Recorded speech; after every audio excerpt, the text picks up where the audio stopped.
হযরতে আলী রাদিয়াল্লাহু হযরত ইমাম মালিক বলছেন যে একবার আমি দর্শ দিচ্ছিলাম। ইমাম মালিকের নাম শুনেছেন আপনারা? আমাদের ইমামের নাম কি জানেন? ইমাম আবু হানিফা রহমতুল্লাহ আলাইহি।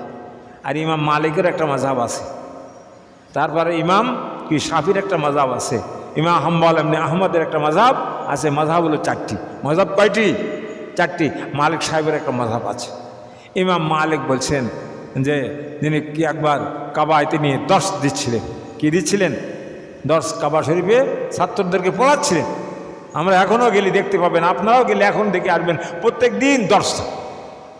ওই পিলারের গোড়ায় একদল ছেলে মেয়ে নিয়ে একজন হুজুর বসে, ওই পিলারের গোড়ায় একদল ছেলে মেয়ে নিয়ে একজন হুজুর বসে, মাইকটাই কিছু না, মুখে দর্শ হতে থাকে, কলমা হতে থাকে, কালাম হতে থাকে, আরবিতে তাদের বয়ান হতে থাকে।